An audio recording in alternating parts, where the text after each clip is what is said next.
Muy buenos días, amigos. Francisco Antonio Méndez y el programa Economía y Mercado les saludan este miércoles 5 de junio del 2024 con 28 grados Celsius aquí en La Julia, Distrito Nacional, con bastante humedad, la humedad relativa altísima. Ayer por lo menos ya en la tarde ya no volvió a llover, por lo menos aquí en el distrito, no sé si en el Gran Santo Domingo.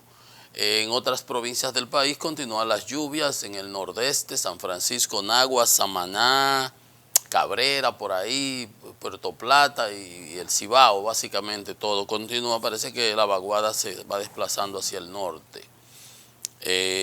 Por lo menos aquí ya no, hay que seguir pendiente, Bien, hay informaciones relativas al tema de la reforma fiscal, como ustedes saben, opiniones del ministro de Economía, el amigo Paveliza. Hay también del decano de la Facultad de Economía de la UAS, el amigo Antonio Siriaco, y también de Magín, que es el más popular últimamente, ¿no? Con los roneros, con lo del cemento, hay hoy unas declaraciones, etcétera, etcétera. Bueno, eso es lo que está en la palestra, eso es lo que está realmente en el candelabro, en el candelero, en el horno, y hay que dilucidarla y conversarlo. Realmente esa es una manera de trabajar el tema, de airearlo, de saturar. Eso es parte del marketing. Y como los cuadros haitianos, ¿no?, que vendían ahí en el malecón, que tú decías de que, bueno, no, yo no quiero nada, no, que 1,000 pesos, ¿verdad? De que 1,000 pesos. Y cuando tú, no, tú te ibas, espérate, 500. No, y te lo bajaban ahí hasta 100 pesos el cuadro. Van a ir dando que si esa es la propuesta, que si filtraron por allí otra, que la del 21, del año 21, que la del 21 contemplaba tales cosas, que no esta de ahora tiene otras cosas. O sea, se va a manejar mercadológicamente a los fines de tratar de ablandar el terreno, ¿no?, para que la población, pues al final del día, lo reciba con más resignación, convencimiento, que hace falta, que hay que hacerlo, porque de los pobres, porque allí, muchísimos argumentos, y la falta de recursos, que evidentemente si gastas más de lo que te entra, tiene que haber falta de recursos. Y eso es parte de la estrategia. No hay nada nuevo bajo el sol, y seguiremos en ese tema durante todo este periodo de transición. Ahora es que estamos en el mes de junio. Empezándolo. Falta julio y agosto, al 16, que empieza la próxima gestión, pero que será lo mismo que esta, es una continuidad por eso.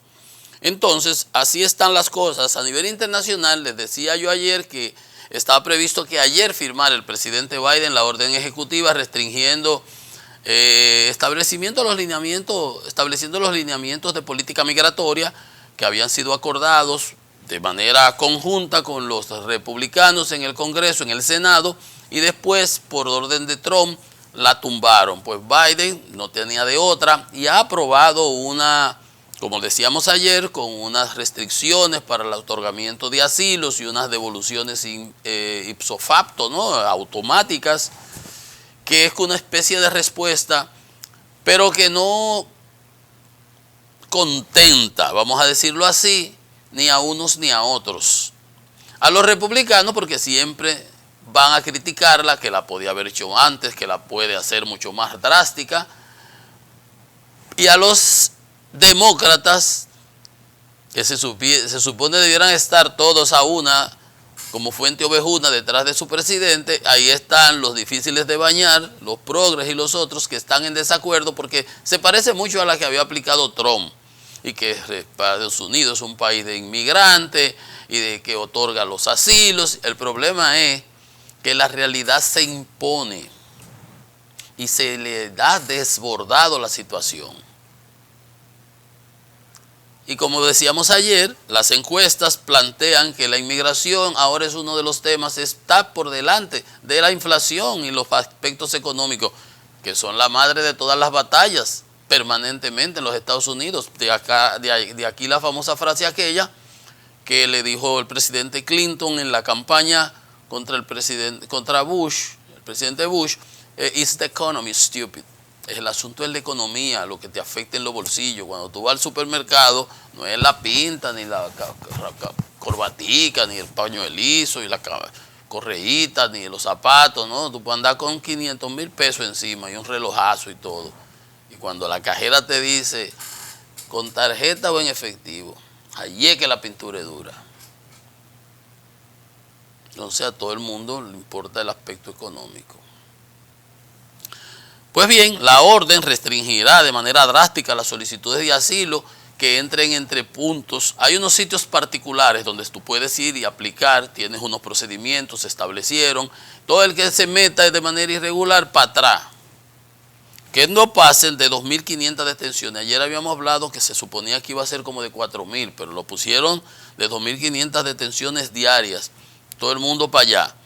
Se está superando esa cifra. Empezó anoche porque ya iba por 4.200, o sea que entraba automáticamente en ejecución la orden. Entonces, después que disminuya a 1.500 detenciones, los protocolos podrán tener un cierto relax, una relaxation, un relajamiento, una laxitud, una flexibilidad, pero no va a ser gran cosa. Y además los migrantes tendrán que demostrar que tienen riesgo de sufrir que lo maten, que persecución en sus países, porque hay mucha gente que lo que está inmigrando es por problemas económicos. Estoy mal aquí y buscan un paquete cuarto y hacen la vuelta de que por México se meten en Yola pagando un viaje de dinero, de esas locuras, países a Puerto Rico, donde Puerto Rico es tan peor que aquí. Puerto Rico, no digo Estados Unidos, por supuesto que no. Entonces deberán demostrar nicaragüenses, haitianos, venezolanos, mexicanos, devueltos directamente a México y los otros deportados en aviones para su sitio, desde otra parte. Entonces, el corazón de la llama solo lo conoce el cuchillo. Nueva York está hasta aquí con los inmigrantes y metidos en asilos, y los venezolanos haciendo desastre porque ha llegado de todo. Hay una expulsión de más de 5 millones de venezolanos al mundo y ahí ha venido de todo. Usted ven esos atracos ahora que ha habido aquí, ahí hay haitianos, dicen que si hay extranjeros, que están venezolanos, que si están colombianos. Esto está internacionalizado ya. Y en Estados Unidos ahí andaban, ¿sabe lo que andaban los otros días haciendo las autoridades? Recogiendo las pasolas en Manhattan. Porque entonces estaban robando como aquí. Porque es lo mismo. Y allá con más facilidad. Arrancar el celular a una gente y ese tipo de ratería. Lo mismo que hacían aquí en los barrios. Y los asilos y los sitios de refugios repletos que el propio mayor, el alcalde, gritó como un chivo. Entonces, el corazón de la llama nada más lo conoce el cuchillo, como lo estamos conociendo nosotros aquí con los haitianos, porque por eso nos quieren meter a nosotros soluciones que ahora me alegro yo que les pase a ellos. Ustedes recuerdan cuando el presidente Abinader estuvo en una ocasión en la ONU, no sé si esta ocasión o la anterior, que se metieron ahí en Masculan, Texas, los haitianos, ¿te acuerdan? Que le tiraron los caballos arriba. Esos animales de 2 metros, esos caballos grandísimos. Ya se recuerdan, ¿no? Y los cazaban como reses y como vacas, pero los malos somos los dominicanos. Y Blinken viene a llamar a Abinader a darle órdenes. Y el Papa viene a hablar de derechos humanos con Abinader allá cuando lo fue a visitar, los haitianos. ¿Y los derechos de los dominicanos qué? Y de nuestra nacionalidad y nuestra dominicanidad. Nosotros no valemos. Nosotros no somos soberanos.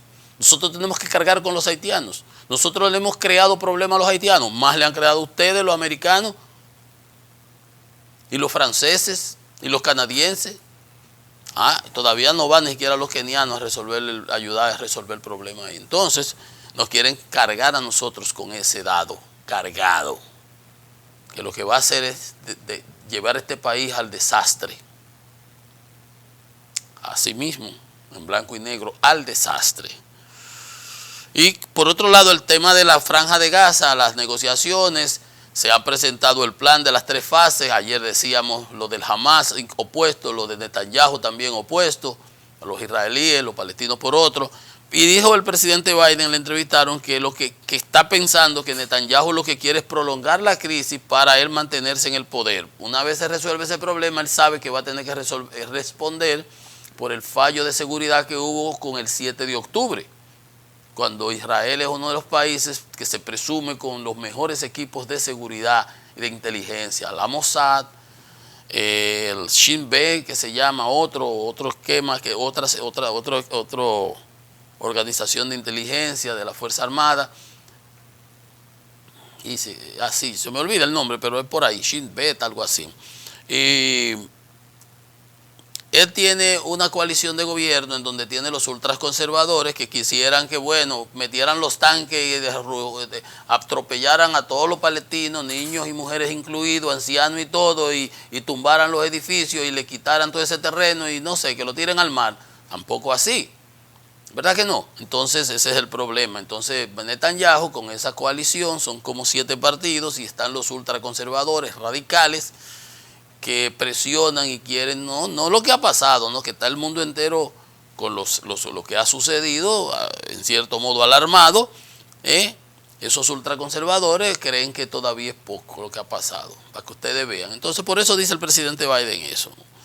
Entonces él quiere mantener esa coalición y por eso tiene que ceder a esas presiones de esos grupos ultraconservadores, pero eso no va en beneficio de una paz duradera en el Medio Oriente, ni de la solución de los 2 estados que se ha planteado desde siempre como que sería la solución más de largo plazo, ya involucrando a los otros países árabes, a Arabia Saudita, que estaban a triste de llegar a un acuerdo, como tiene con Egipto, como tiene con Jordania. Bueno.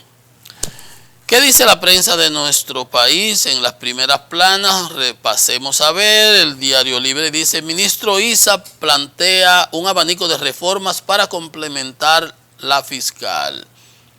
Sí, a la gente le importe los impuestos. ¿Cuánto es que nos van a poner? Jean Alain solicita al juez terminar con el abuso. Dice le han violado todos sus derechos. La carrera en el PLD para elegir un nuevo secretario, los problemas de los pasaportes. Digna Reynoso, la señora esposa del presidente de la Cámara de Diputados, culpa a los usuarios por caben en el pasaporte. ¿Cómo así? O sea, uno que tiene la culpa. Antes se sacaba un pasaporte en 2 y 3 horas. Y llevamos ya más de un año con ese desastre. Ahora los usuarios somos los culpables. Suma y José. Capitalizar el Banco Central, una de las prioridades. Hay otros economistas de peso, de fuste, que entienden otras cosas. La distribución eléctrica, el talón de Aquiles del gobierno, por supuesto. En 4 años lo que se ha hecho es complicar más la situación en lugar de resolverla. Pero tienen políticos en las empresas. Ojalá y se pueda resolver. Listín Diario: se necesitan 18.000 millones para reducir la pobreza. Eso dice mi amigo el doctor Antonio Siriaco de la UAS. La caída en picada del PRD y el PRSC. Eso es un estudio que hay en la prensa. El Caribe dice: médicos alertan incidencia de virus gripales por la lluvia. Sí, yo me mojé como 3 veces ayer. El Mundial de Fútbol Femenino en la República Dominicana. Bueno, qué bien. Entonces, dice que vamos, ahora decía doña Digna que la culpa en pasaporte, usted pasa por ahí, eso es una fila que nunca acaba. Ahora que la culpa es de los usuarios, esta vez. Va ahora que vamos a emitir un pasaporte electrónico. En una ocasión hicieron una licitación, se armó una discusión, una compañía francesa o canadiense impugnó. Después emitieron un decreto que eso era de secreto de Estado, que no se podían dar ni datos. ¿Ustedes recuerdan? Son las cosas que dicen que son transparentes, pero a la hora de la verdad las palabras no compaginan con los hechos. ¿Cómo es que el problema de los pasaportes lo tienen los usuarios? Eso no.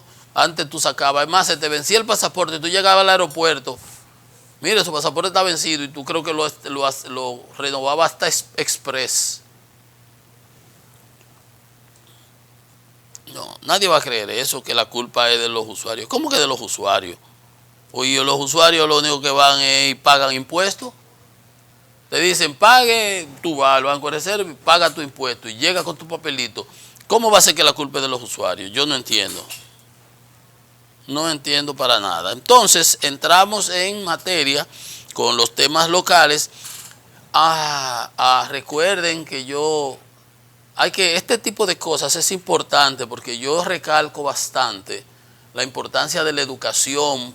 Cuando el presidente habla de la pobreza absoluta y de sacar de la pobreza y esos 18.000 millones que dice el doctor Siriaco, Antonio Siriaco, yo digo, pero vamos a poner más impuestos para seguir dando dádivas, carpas, blogs, zinc, electrodomésticos, como veíamos ayer, ¿no? De lo que se usó en la campaña, la tarjeta, que ahora la tarjeta ni siquiera dice a quién es un número ahí, cualquiera anda, la mujer, el pegado, el que está relacionado, anda con paquete de tarjeta, que la estaban dando en la campaña. Si es dinero para gastar, no tiene magia. Estudiando cualquiera pasa, gastar cualquiera sabe. Entonces, siempre enfatizo el tema de la educación, el STEM. STEM significa S-T-E-M, STEM. STEM en inglés, ¿verdad? Se pronuncia. La S es de science, ciencia. La T, tecnología. La E, ingeniería. Y la M, matemática. Ciencia, tecnología, matemática, ingeniería. Eso es lo que debemos enseñar a los niños ahora en las universidades, en las escuelas, junto con temas, ¿verdad?, de cívica y humanidades y todo ese tipo de cosas, pero ahí fundamentalmente, para que luego puedan ir a las universidades y puedan superarse. Tengo que dar, porque está en la prensa de hoy, y honra, ¿no, verdad? INTEC conserva el primer lugar en el ranking mundial, que el ranking mundial QS de universidades, que es una institución británica que se llama Quad Quarterly Simons, que hace una evaluación de las universidades en función de los docentes, de las investigaciones, de los trabajos publicados, de los doctores que tengan, de cómo le va a los egresados cuando salen, la cantidad de egresados que ocupan CEOs de compañía, vicepresidentes, presidentes, o sea, y todo eso se mete en un paquete y se evalúa y entonces salen las universidades del mundo. Pues bien, en República Dominicana, INTEC, posicionada por sus investigaciones, publicaciones y cifras de docentes como la universidad líder en República Dominicana, la educación superior, alcanzó el rango, posición 1201 de 1400 a nivel mundial. Le decía, por ejemplo, mi hija estudió en INTEC, es ingeniera industrial, trabaja en una zona franca. Mi hijo estudió en el Tecnológico de Monterrey, está por encima de las primeras 5 de Latinoamérica. Y, por ejemplo, le decía de las posiciones que ocupan sus egresados, que en una ocasión, dando una charla que nos daban, eso decía que los egresados no duraban, el 80% conseguían trabajo antes de los 3 meses. El 80% antes de los 3 meses conseguían trabajo. Eso está documentado. Y obviamente el otro 20% en el transcurso. De hecho, él no bien había acabado de graduarse y tenía 3 ofertas de trabajo. Decidió venir para acá. A propósito, acaba de cambiar ahora mismo de trabajo. Está en una institución financiera grandísima de aquí del país. Pero bien, eso es lo que tenemos que alabar, ese tipo de cosas, y aupar a que las otras universidades también sigan ese carril para beneficio de la nación. Felicidades a la administración de INTEC, eso es lo importante. Entonces, decía Paveliza, todo el mundo va a decir yo no quiero pagar, porque está todo el mundo gritando, señores. Ustedes oyeron a los productores de gaseosas, de bebidas, la gaseosa, a los de ron. Ahora está que no se trata de una reforma, sino de un conjunto de acciones que garanticen mayores ingresos al Estado. Pero ese no es el problema es para qué tú quieres más ingresos. Obviamente hay unas propuestas de políticas y para hacer más inversiones sociales y ese tipo de cosas, pero inversiones sociales es lo que se ha hecho en esta administración, mucho, con demasiado y poca inversión en capital. Dice, el gobierno está dispuesto a dialogar sobre los recursos que se requieren y sus fuentes de obtención. Fuente de obtención significa a quién es que le van a poner los impuestos. Decía el monseñor Castro Marte que la reforma no debe ir, y el obispo de aquí, arquidiócesis de aquí, no debe ir en perjuicio de los más pobres. La oposición dice, cualquier cosa que vaya afectando a los sectores más vulnerables, nosotros nos opondremos. Los sectores de presión, los grupos organizados, ustedes ven cómo Magín le contratan unos estudios, dicen estoy pagando mucho, los banqueros dicen, los gaseros dicen, los de Ron también. La Asociación de Industria dice, no se puede apagar la locomotora del desarrollo, que somos nosotros. Es correcto. No se le pueden quitar incentivos a las zonas francas que desincentiven mayores inversiones. Tenemos 200.000 empleos ahí. Vamos a perder 300.000 ahora con el arroz cuando se meta el Derecafta. ¿Usted está seguro que lo vamos a perder? No vamos a competir. Por lo más que dice mi amigo Durán, que el del Banco Agrícola, que al dominicano no le gusta el arroz americano. No le gustará, pero se lo va a comer porque va a ser más barato. Entonces, que el sector eléctrico es la carga de, si esa es verdadera, es reducir esas pérdidas. En eso estamos todos de acuerdo. Pero fíjense ustedes cómo las propias autoridades están conscientes en que es un problema delicado. Ya lo vivimos. Es que el gobierno lo vivió en el 21. El gobierno sometió un paquete de reforma con intención de recaudar un 5% del producto. Eran como 250.000 millones. Y ahora anda buscando eso mismo para completar, ¿no verdad? Bueno, pero el problema es que es más fácil coger los mangos bajitos. Más fácil en términos... vamos a decir que figurado, no es fácil. Miren lo que le pasó a Colombia.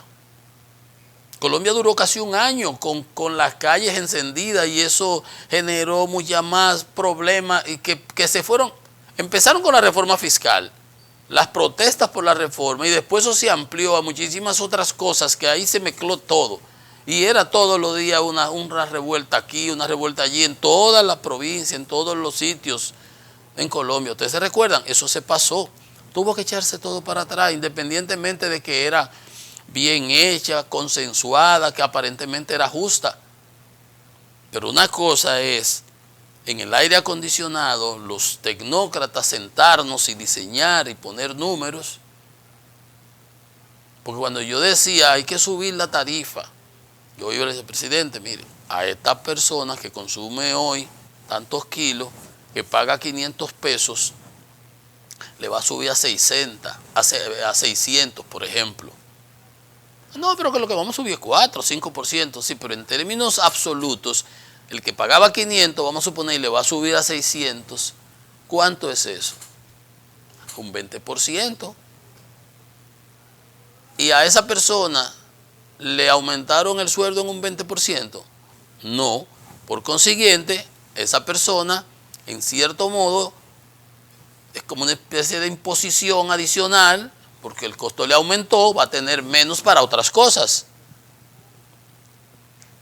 Y esas otras cosas también vienen y suben, ese es el problema de la inflación.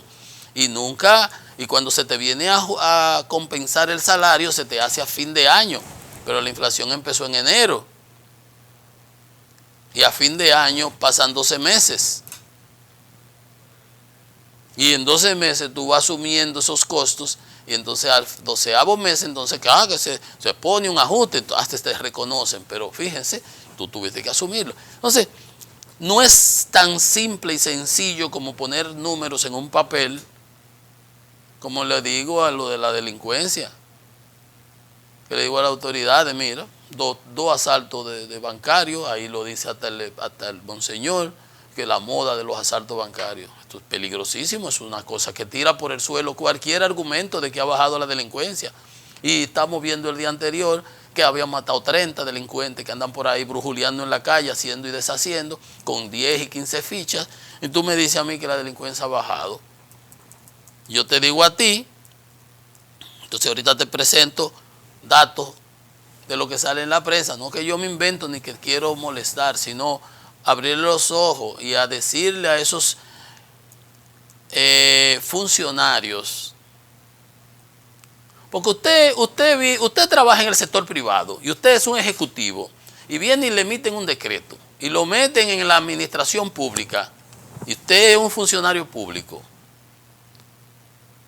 pero usted a lo mejor no tiene la visión, la cosmovisión integral de lo que es ser funcionario público y de lo que es manejar la vida o impactar en la vida de un sinnúmero de personas. No era como cuando tú estabas en tu empresa, que tú lo que te preocupaba en esa empresa por obtener el mayor beneficio posible, que la competencia no te coma los caramelos, ¿no es verdad? Pero allí no.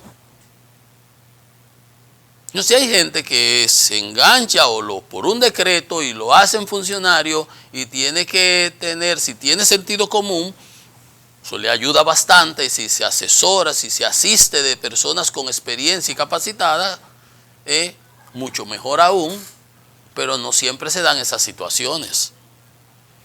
Entonces, cuando tú ves este tipo de cosas, uno dice, ahí están, por ejemplo, la cantidad de asesores que están por millones de pesos, lo suman. ¿Cuántos en industria y comercio? ¿Cuántos asesores tiene doña Milagro, la de cultura? Entre 10 y 15 y 20 asesores están ahí en la prensa, yo no voy a ponerme a mencionarlo. Entonces tenemos una reforma y tú pones números, pero tú le dices a las instituciones públicas, tienen que bajarme 10% el presupuesto, y mire, bajar ese 10% ese presupuesto, eso es difícil. Y entonces el ejecutivo baja y le dice a cada uno, de cada departamento me tienes que reducir 10%, vamos a ver. Mire, eso es difícil. Entonces, esas son cosas que hay que tenerlas pendientes y que son difíciles y que no va a haber almuerzo gratis. Entonces el gobierno tiene que hilar fino y tratar de ver cómo estructura una reforma que realmente sea progresiva, que él mismo la legitime, tomando correctivos de muchas de las cosas que las personas entienden que son dispendios y francachela, porque eso sí le da legitimidad. ¿Y cuál es el aporte de tu sacrificio en todo este paquete? Eso sí. Bueno, vamos a ver qué tengo en tendencias ahora.